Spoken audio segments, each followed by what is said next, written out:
At the age of 9, he became unhoused and would remain that way until he was 33 years old.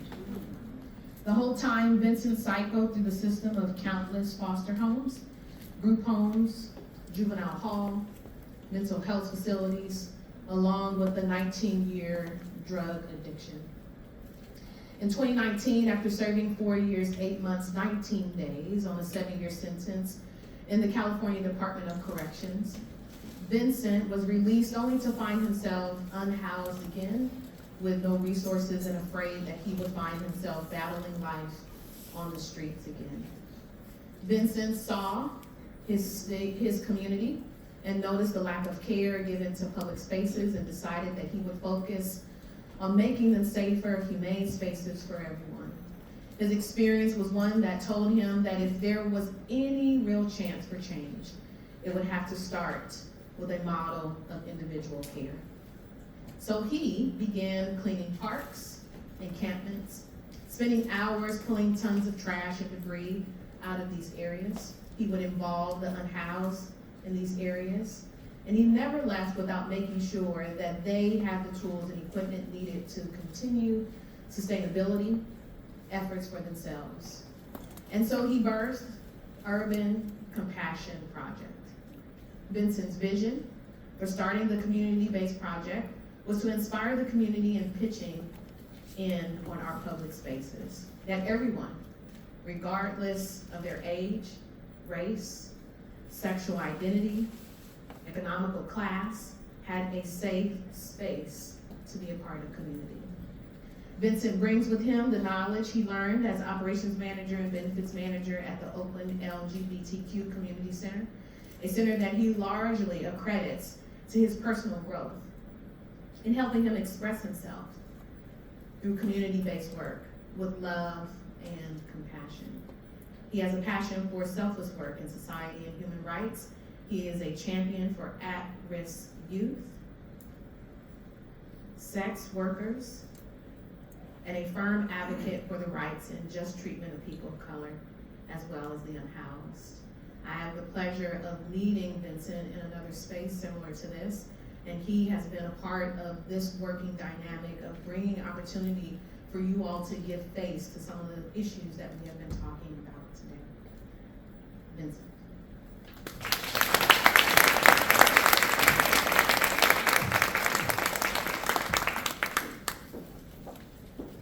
Hello.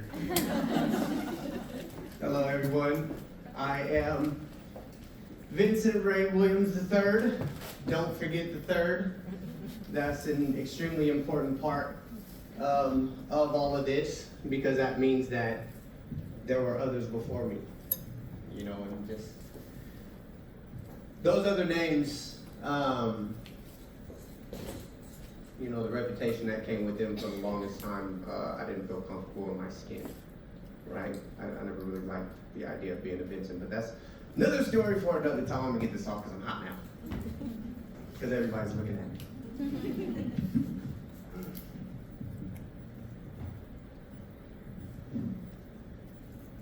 So, I missed my most favoriteest part of this, and that's going through this scenario. How many of you all have been to this before? I know I noticed a couple of faces, right? Yay! So then none of you all have really heard my story.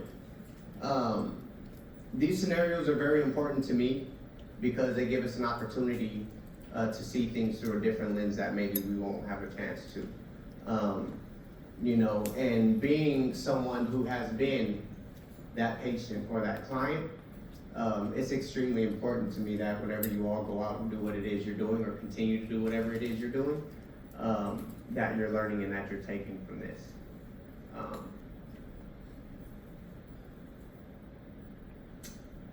There's not enough support in our community for those that are being victimized and preyed upon. There's not. There's a lot of fear in our community. I was just telling, I think she left, but we were just sitting in the back talking right now that our organization is starting an initiative on East 12th. We started last Saturday, and so we're starting from 15th and East 12th, and we're gonna make our way all the way down to 50th and East 12th and clean up all of the trash, all of the illegal dumping, right? See how we can help every individual we come across. And if you know East 12th, right, East 12th is where there's a lot of sex trafficking. So by a show of hands, I'm curious, how many people know the difference between sex work and sex trafficking? All right, so one person. Just a few of you. There's quite a big difference between sex trafficking and sex work. Sex work is what I would come to do later on in life after I became comfortable with it and I found out I could be my own boss, right? To a point, right? Nobody was any longer forcing me to do what I was doing. It was something that I wanted to do because I wanted to get money. I didn't have to share it with anyone else. I knew the ins and outs of it, right? I could go stand in my little spot we drove by the other day, where I used to be trafficked at, but I could keep the bag. Sex trafficking is how it started for me, right? And that was quite literally being a child. Usually I have a nice little slideshow, we can look at some pictures and stuff, but there you go. I was 9 years old when I took my first hit of crack, right? So let me give you a little background. At 6 months old, I was taken from my mother and I was placed in foster care. My brother, 11 months older than me. My father, 27-year Marine vet, black man, came back. At that time in this country, there wasn't much for black men here. And if you fought for this country, they didn't fight for you, right? And so he came back very broken. And I'm not just saying that was for black men, like there's a whole lot of people like in our communities, but this is Oakland, right? You know, he brought those demons home with him, you know, and those demons translated into violence in our household.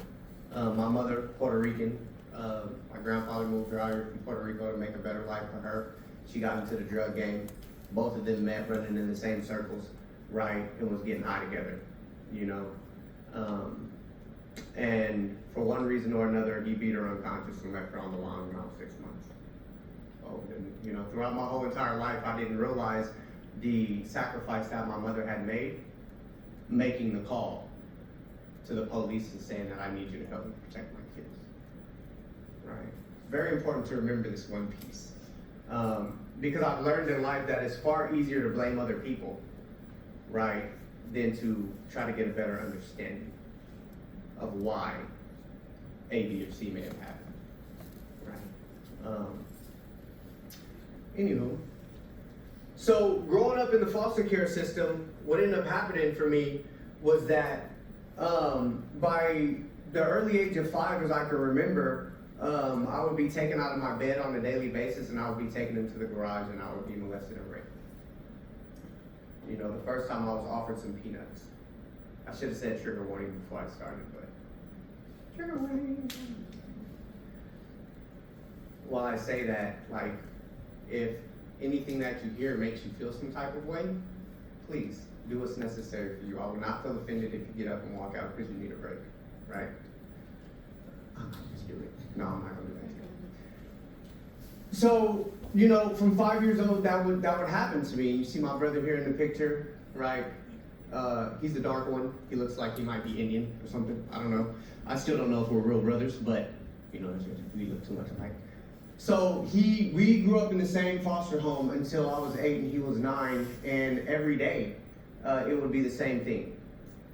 You know, until it got to the point where I got deemed a problem child at school.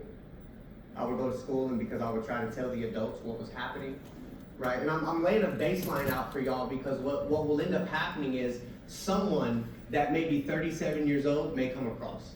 You may meet them. You may not meet the 37-year-old Vincent, right? You may meet the 13-year-old Vincent that is hiding in a 37-year-old Vincent's body because he doesn't trust you because of the experiences he had when he was 5, right? So like understanding generational trauma and the way that some of these things play out personally, you know, it may behoove you to kind of look into if you have some trauma and how you work through that yourself so that you can show up for the person that needs you to show up for them. The adults in my life didn't believe me when I would tell them what was happening to me. I remember one occasion where I couldn't sit down for like a week. And they gave me this little table right in front of the teacher that had walls on it, right? That I could only look straight forward at the wall because I was such a problem child. And I remember on this occasion trying to tell the teacher what was going on at home, and she kept telling me, Vincent, you need to sit down. And I'm like, I can't. She's like, you gotta sit down. And I'm like, I'm not, like, I can't. You know, I wanna see a doctor. And she's like, you need to sit down. And I'm like, I can't. It hurts, right? I don't know if they still have them, but back in those days, at special schools, they had these little rooms called quiet rooms, right? And they're rooms that were padded. And they have a little window. And if you're a problem, they put you in this room, they close the fucking magnetic door, and they just forget about you, and they let you yell it out. And that's what would end up happening to me, right? So by the time I turned 8 years old and I ran away from that foster home, and then I went to my first group home, and the first group home was abusive, I had it already in my mind that I couldn't trust any adults because y'all didn't care, right? It seemed like anytime I saw a medical professional, somehow, some way, I would end up with a handful of pills. You know, gladly that was another time. There's not much of that happening now. But still there was a lack of trust. It was very easy for me to make decisions based off of what I thought would be right and what would be good for me. So when I turned 9 years old and I started smoking crack, like it just seemed like the right thing to do, right? It seemed like the right thing to do because I didn't have to feel any of what was happening to me. I didn't have to feel like the hurt and the pain or the guilt of thinking that like the reason why people kept doing this to me was because I couldn't do nothing right. And I would function through my life with this idea that the reason why people treated me the way that they did was because I'm not black enough. I don't speak enough Spanish. I'm not Puerto Rican enough. I'm too light. I'm too dark. I'm too tall. I'm too short. You'll never be shit, right? But if you come with me and do a little something strange, right, like maybe you can be something. So I found myself in this place by the time I was 11 years old where it was like I would do stuff purely for validation because I didn't feel enough love. The love and the care that I wanted from people around me, because they weren't giving it to me, I didn't know how. I know today that I never had an idea back then of what love and care and compassion looked like because like it didn't exist in my life. So what I was functioning off of was disinformation. Not misinformation or false information. I was functioning off of disinformation. Right? I was building a narrative for myself, a place, a character that I could become, that I could function in, that would make me feel safe. And so when I'm 9 years old and I'm smoking crack and I don't have no money, right? And somebody approaches me and is like, hey, like, you like smoking dope? And I'm like, yeah. Right? And they're like, well, I know how you might be able to like make some money so not only are you dirty, like you could get some more stuff. I'm already impressionable. I'm willing to have anybody tell me what it is I need to do because although I'm 9 years old and I'm cute, or I'm 11 years old and I'm cute as hell, right? Like that's just not working in my favor too much. You know? And without knowing what I was getting myself into, I allowed someone to put me to work.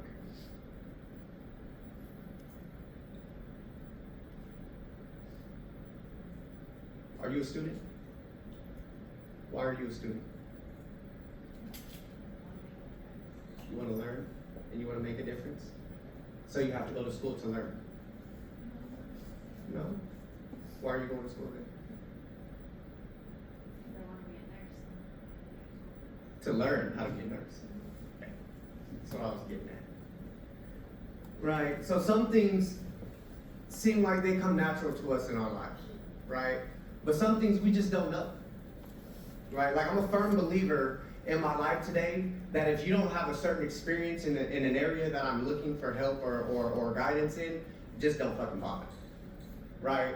Like if you don't know calculus, don't be trying to teach me how to do calculus. You're gonna make me fail this test, right? But that's essentially what I did. I was out there, right? Taking this misinformation from people, putting my hope and my faith into people that were only taking advantage of me. You know, and it wouldn't be no even split, and I fit a niche, right? And still today, what happens in our communities is that there are different demographics that fit a niche or a fetish, right? I was a child, I was a boy, I was a pretty boy, right? Like, I fit a niche, you know? At the time, I didn't see anything wrong with it. I didn't recognize how I was being taken advantage of, right? I was just glad that somebody was saying that they were going to protect me, you know?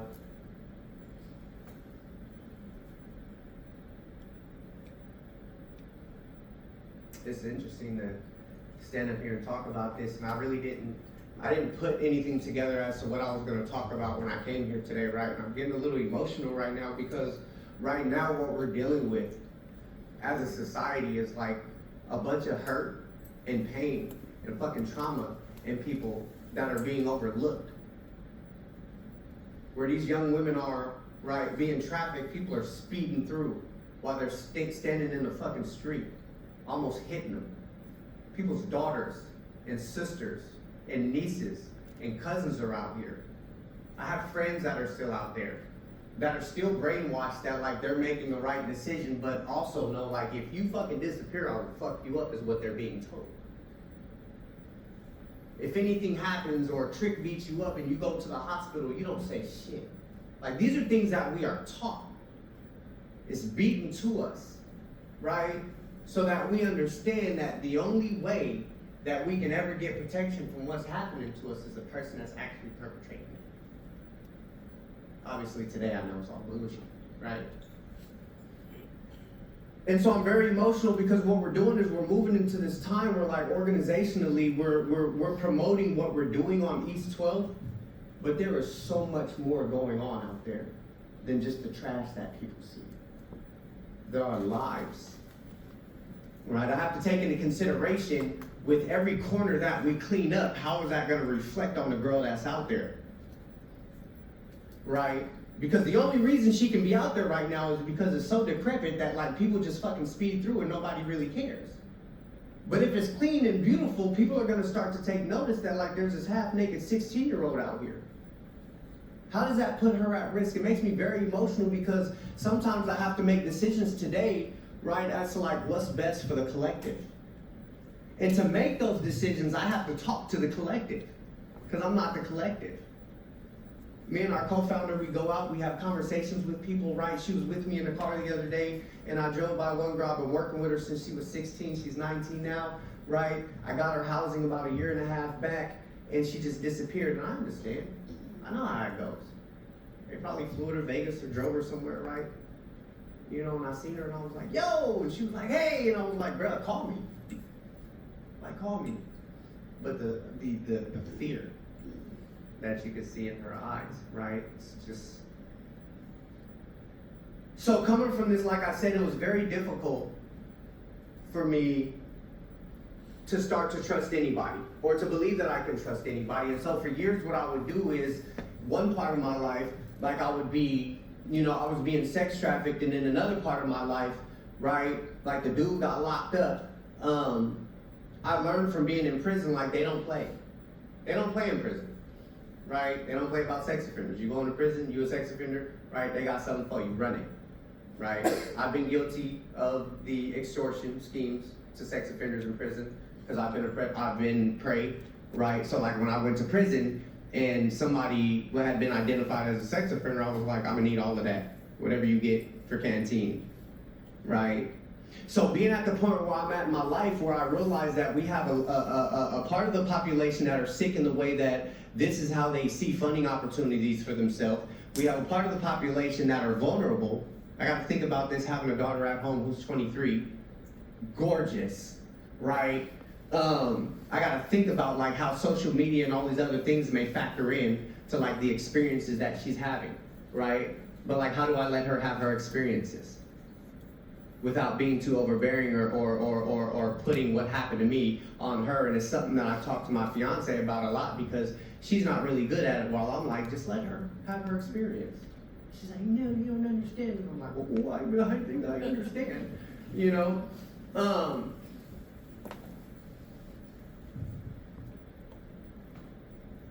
When he had went to prison, and then I found like I was free from that, but like I still had a hustle now.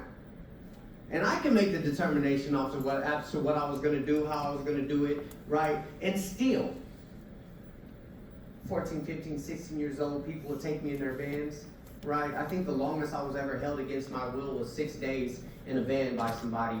And the only reason why I knew it was 6 days is because at the end, he like opened the door and was like, get the fuck out, you've been here for almost a week. It's been 6 days, I'm not keeping you for a week. At a point, it became my decision to continue to put myself in the position that I was in, but also like I didn't know nothing else, right? It was either do this or go out there and rob these people, right? Like there was no two ways about it for me. Either I was gonna be extremely submissive, right? Or I was gonna be that motherfucker that you didn't wanna see coming. The guy walking around West Oakland with 2 samurai swords on my back and 2 50 cals in a shoulder holster, right? With no fucking shirt on, with some cowboy boots and a fucking mini skirt on. Like, you're not about to do nothing to me, right? Like there was just those two extremes, and either I was super hard or I was super vulnerable, and I refused to be super vulnerable once, like I was out of the way of being trafficked. And it didn't stop me from committing crimes or anything like that, but as Dr. Campbell was talking about, what ends up happening for me is like I go through all of these spaces, right? I go through these different times in my life, these different like emotional periods. You know, at a point my family starts to come around. Okay. At a point my family starts to come around, I start to meet them. That mom that I talked about, right? I was fighting 189 years. I'm sitting in juvenile hall, right? I got arrested for a murder.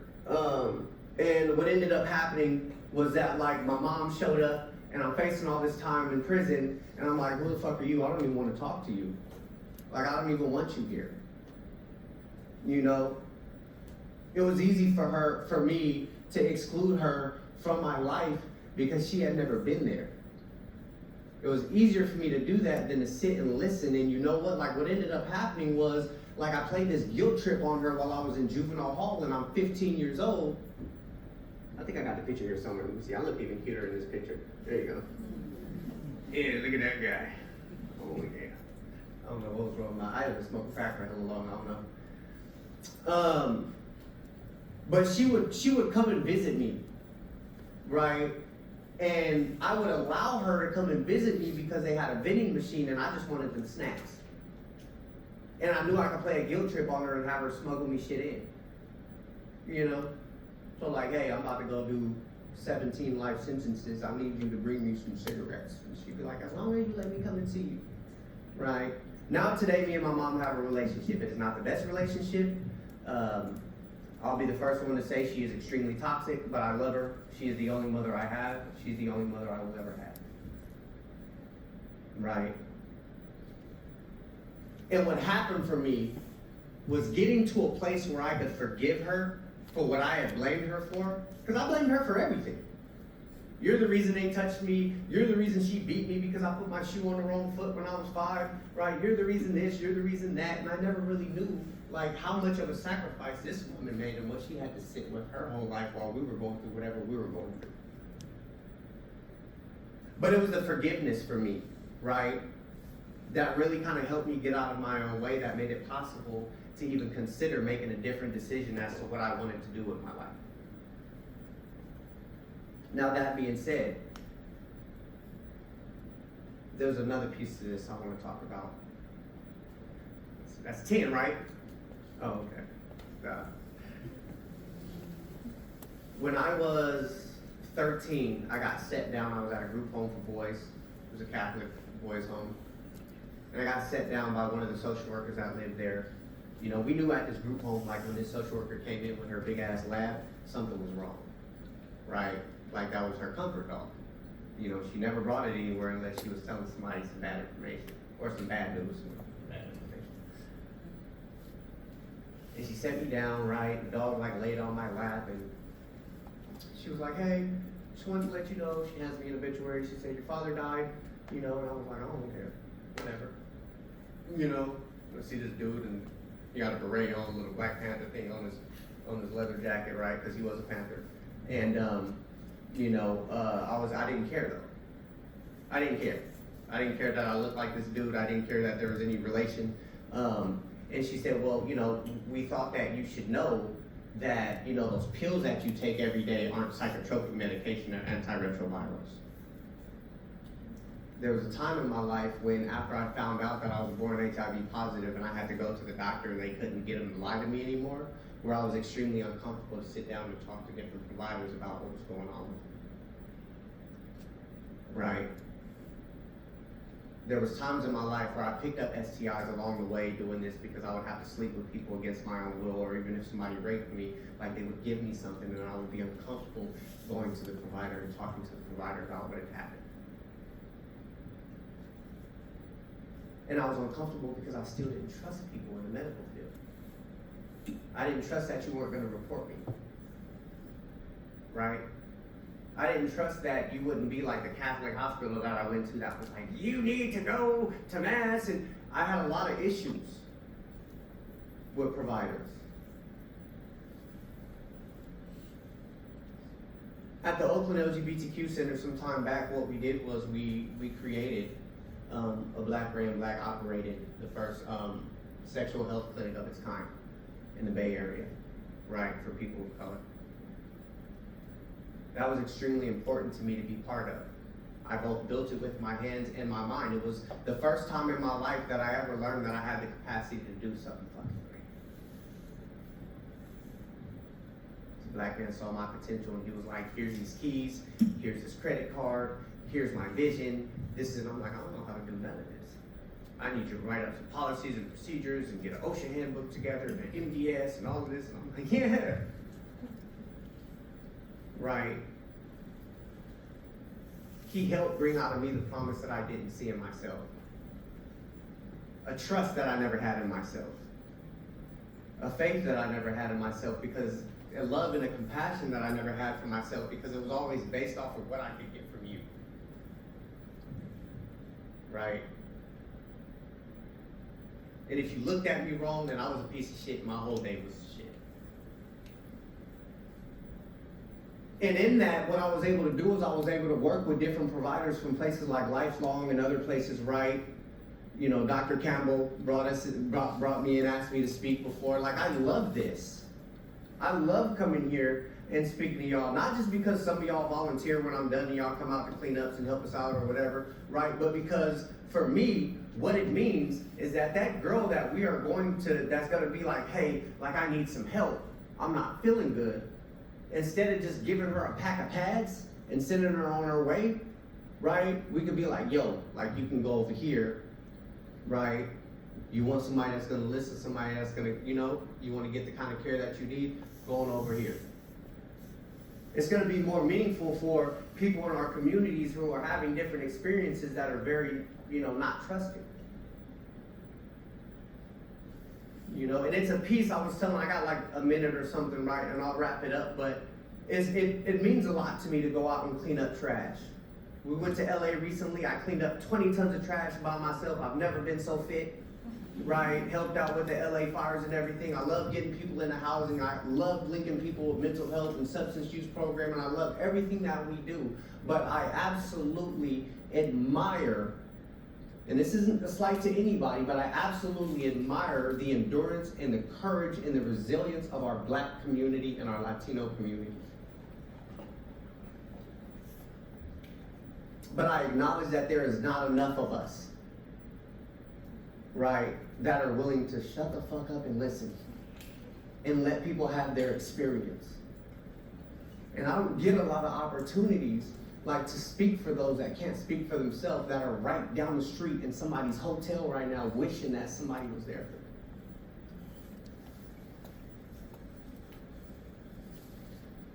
for them. So, oh boy, that was a mouthful. Anywho, so yeah, I do run an organization today. I don't run the organization, right? Like, we have a lot of support. Our co-founder is in the back. Y'all don't know Supriya, but give a round of applause for the girl right there holding the camera, right? You talk about community. Community is based on a collaborative effort. Bringing in skills that I don't have, people who have a different perspective and a different approach than I have so that we can be better at what we do. Here in this room, I see a collaborative. Some of y'all at this table got skills that the others don't. Got a different understanding and a different perspective. Let's utilize those, right? That's how we build community. Usually I would tell you to give us your money and come and volunteer, right? But I'm really heavy on this right now because I see the pain in our community. I spent the night out here last night doing outreach and I was on East 12 for hours.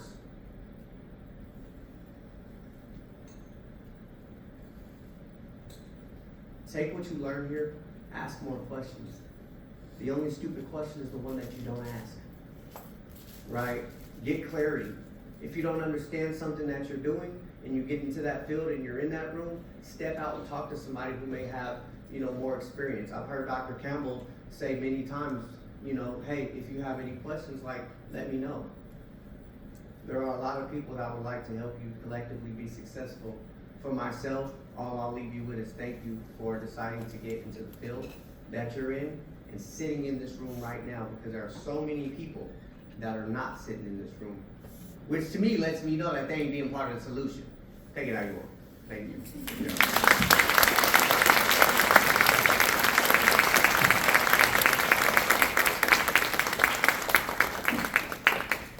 All right. No, you cannot. What you all have, I'm going to give you an assignment. At your tables are index cards. We also gave you all some pens. We're going to take a 2-minute break as we transition to our community panel. But I draw your attention to the index cards because I imagine that with this personal experience that has just been shared with you, that you just might have a question or two. So use the cards, be thoughtful, and then we will transition to our panel. We have a great panel for you this evening, and then we will open it up for questions. Okay? Just a general question about Any question that we've been here since 3:30, so I know that you all may have some questions. So anything that comes to me. Okay? If you all want to go to the bathroom, now is a good time, and then we will start the panel in 2 minutes. This gentleman table right here that I've been visiting a couple of times. Can I get 2 volunteers? Can you come up for a second? I need only 2. One, two.